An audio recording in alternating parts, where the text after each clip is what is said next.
Salut la gang!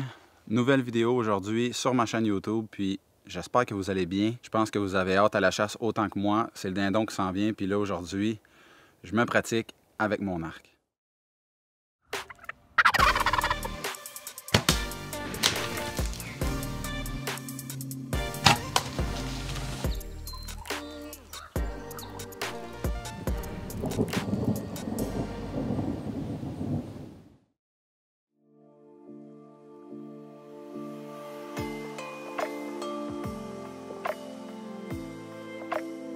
Mon arc, Matthews V3. Par où je pourrais commencer? Premièrement, je tiens à remercier Arc Elite à Montréal. C'est le magasin qui m'a vendu l'arc. J'ai été servi par Patrick. Et vraiment, je vous le recommande. C'est la 27 pouces. J'ai choisi d'y aller avec la 27. On a la 31 et la 27. Pour ma part, je voulais vraiment quelque chose de compact pour pouvoir chasser dans la tente en étant encore moins restreint. Puis aussi dans le Tristan, ben, pour la chasse au chevreuil, quelque chose de plus petit, selon moi, c'est mieux. Mais ça reste que il y a plusieurs tests qui ont été faits. Moi, je commence à tirer avec, mais il y en a qui l'ont testé vraiment beaucoup, comparé à la 31 aussi. Puis vraiment, le grouping est tout aussi bon, sinon mieux, avec la 27. Fait que c'est vraiment un beau produit. Il n'y a aucune vibration pratiquement au moment du tir. C'est vraiment un système de cam qui travaille ensemble en même temps. Le séparateur de câble est vraiment au centre de l'arc. J'ai choisi d'y aller avec un biscuit parce que de un, ça allait mieux avec mon budget et aussi, c'est quelque chose que j'ai toujours chassé à l'arc. Ça fait 7 ans que je chasse à l'arc, j'ai toujours eu mon biscuit. Je sais que c'est pas ce qu'il y a de plus haut de gamme, mais je trouve ça silencieux, c'est très précis. Aussi, pour ce qui est de la mire, j'ai décidé de garder juste 3 fibres optiques. J'en avais 5. Là, je suis rendu avec 3 parce que je trouve ça pas nécessaire, 5 pins pour les distances que je fais. Là. Maximum que je vais aller, c'est 30 mètres. Peut-être 32, 33. Donc, je vais avoir une mire à 30, un autre à 20, je vous dirais, une autre pour 15-20. Fait que la troisième, je m'en servirai même pas, probablement. Ensuite, je me suis mis un caisseur. Au début, quand je chassais à l'arc, dans mes débuts, j'en avais pas. Puis j'ai remarqué que sur le moment de l'action, avec l'adrénaline, tout ça, le point de rancrage, c'est vraiment important que la corde soit au même endroit sur le visage. Fait que si mon caisseur est toujours dans le coin de la bouche, je vais toujours tirer à la même place. Si je viens une fois descendre, mettons, le point d'ancrage est ici, si je viens le mettre là, je viens de tout changer mon tir en avant dans la cible. Que ce soit un gibier ou peu importe, on va peut-être changer d'1 pouce, 2 pouces. Fait que ça fait une différence. Fait que pour la chasse, je le recommande, un caisseur. Même si vous avez le point d'ancrage du nez, du coin de la bouche, c'est mieux d'en avoir un. Mon opinion. Une belle dragonne, des produits Sam Hunting. Fait que super confortable.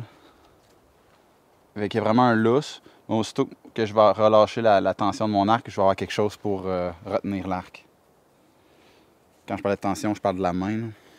Fait qu'on va être rendu à tirer des flèches. On va faire l'ajustement. J'ai déjà fait un pré-ajustement, je vais être honnête avec vous. Ce qui arrive, c'est que là, la chasse, elle approche vraiment rapidement.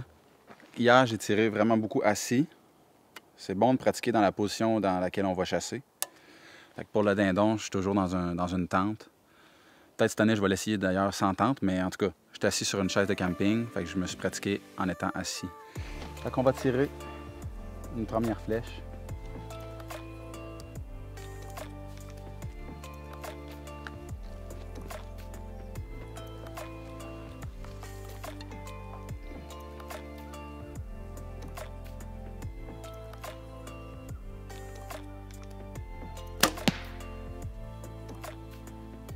Elle est un peu haute, mais je visais un peu haut. J'ai visé un peu haut.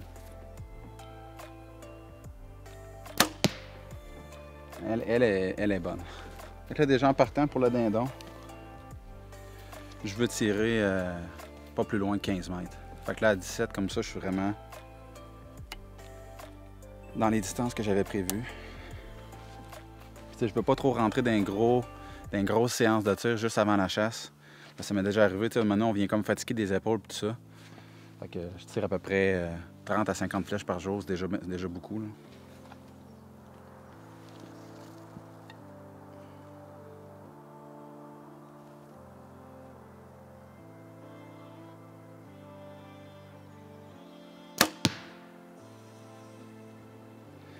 Elle est vraiment pas mauvaise. Elle a l'air juste un peu basse, mais je le sais. Quand on tire avec un arc, là, pour ceux qui ne chassent pas à l'arc, ce qui arrive, c'est qu'on voit la flèche aller, puis juste avant, on le sait qu'on. Tu sais, dans le fond, la mire, elle bouge, là. On est toujours en mouvement. Puis à un moment donné, ça passe proche du centre, puis on laisse partir tranquillement. Il est avec une deuxième. Puis mon arc est à 60 et j'ai choisi 65 livres de pression. Avec mon ancienne PSE, j'avais 60, jusqu'à 60, mais je chassais jamais au maximum, fait que j'étais toujours à 55. Là, avec celle-là, en ayant plus de relâche, j'ai décidé d'y aller avec 65. Elle est proche de l'autre, mais encore un peu basse. Je suis capable d'en tirer une troisième. Je vais mettre une pointe sur une troisième flèche. Avoir eu 29,5 d'allonge, au maximum de son allonge, probablement que mon point d'ancrage n'aurait pas été aussi beau. Ce qui arrive, c'est que l'angle de la corde va changer, dépendamment de l'allonge. Plus que la corde a été tirée, bien, plus que l'équerre va changer. Fait que probablement qu'à 29,5, je ne serais pas allé avec celle-là. Puisque j'ai une pas trop longue allonge, j'en ai profité pour avoir quelque chose de très compact. Bien heureux, en plus la chasse qui commence, pas demain, mais après-demain, vendredi. Dans même pas... il reste 2 dodos. 2 dodos, puis on est à la chasse.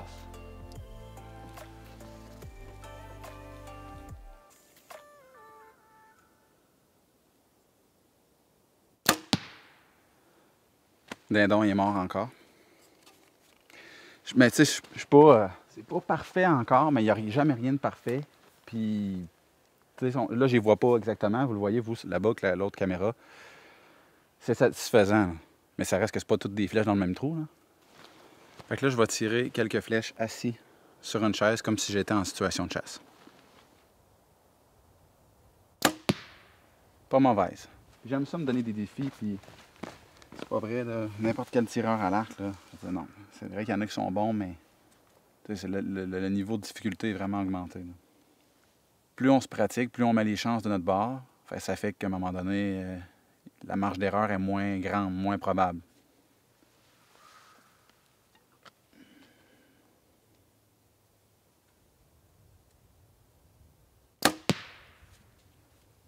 Elle est encore bonne, mais un peu à droite. Mais c'est comme j'ai dit tantôt, là j'ai vu les plumes de mon autre flèche. On dirait, moi c'est mental, je veux pas tirer dans ma flèche. J'étais à 18 mètres, 2 dindons de mort en 2, ça c'est garanti. Ça c'est sûr et certain. Bon, elle est un peu haute, mais je voulais pas faire une long hold, là, trop attendre. Fait que j'ai vu le milieu, j'ai tiré. Mais j'étais un petit peu haut. Mais on va aller voir. D'après moi, je suis juste autour du rond blanc. Bon, regardez. Moi, je suis bien heureux de ça. Puis là, regardez l'ajustement que je fais quoi? C'est vraiment juste de l'erreur humaine. Puis comme j'ai dit tantôt, c'est même pas la grosseur dans 25 cents, ça. Fait que c'est ça que je vise. Ma cible est vraiment pas grande. Là. Fait qu'à un moment donné, c'est sûr qu'en visant ça, ben, je tombe là, puis je tombe là, puis je tombe là. Mais imaginez-vous si j'avais un centre de 2 pouces, là, un beau cercle, là, ben, ça serait vraiment une belle main. Et le tuning que Patrick m'a fait à Montréal, vraiment numéro 1. J'ai hâte qu'il y ait un premier gibier, là, cet arc-là.